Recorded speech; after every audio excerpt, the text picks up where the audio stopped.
डक्टरले भनेको गर्नु रे, उसले गरेको चाहिँ नगर्नु। यो सही लाग्छ sir.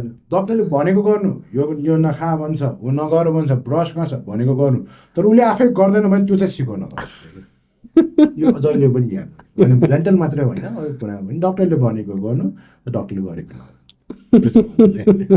Thank you so much for this honesty doctor sir. एउटा व्यक्ति अब तपाईँले 11 देखि 13-14 वर्षको बच्चाहरूले पनि त अलाइनर्स लगाउँछ नि त। साना नानी बाबुहरूले त चक्लेट पनि उत्तिकै खानुहुन्छ होला होइन।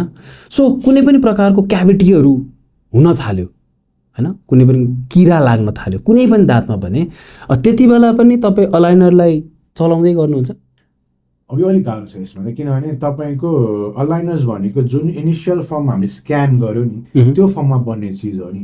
भोलि एनी अल्टरनेसन इन दोज टिथ, कुनै पनि चेन्जेसहरू चाहे त्यो किराले खाएर पाल बनोस् अथवा भरेर पाल भरेको होस्, चेन्ज आयो, aligner may not fit, maybe you have to do the process again भन्ने पनि कन्डिसन आएको छ, भएको छ। किनभने अलाइनर लाउँदा किरालाई उसले वास्ता गरिएन, डक्टरमा गएन, then it have to go through RCT गर्नु पऱ्यो, भोलि क्राउन लाउनु पऱ्यो भने त फिट हुँदैन नि अफकोर्स, अभियसली हुँदैन। त्यस्तो हुँदा फेरि रिस्क्यान गरेर हामी फेरि नयाँ प्रोसेस जस्तो चाल्नु पर्ने हुन्छ। त्यही भएर अलाइनरको ट्रिटमेन्टमा अलिकति अलि बढी नै ओरल हाइजिन चाहिँ मेन्टेन गर्नुपर्ने हुन्छ यसमा। भनेपछि सबभन्दा बेस्ट भनेको हरेक खानापछि एकचोटि टुथपेस्ट लगाएर गरिदियो भने?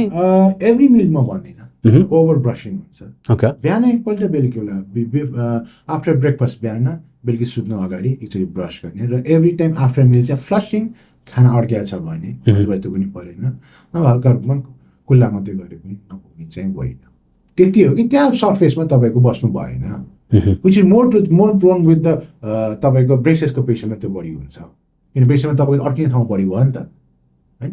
अहिले तपाईँ अलाइनर केसमा सिधा दाँत छ, तपाईँको त सेम दाँत त्यसमा अड्किने चान्सेस कम हुन्छ, तर ब्रेसेसको कुरामा तपाईँको त खानेकुरा स्पेसली तपाईँले अहिले भन्नुभएको जस्तै सागहरू फाइबरहरू अड्किने चान्सेस हुन्छ, विच तपाईँले फिल हुँदैन, दाँतमा अड्काउने फिल हुन्छ तर ब्रेसमा फिल हुँदैन।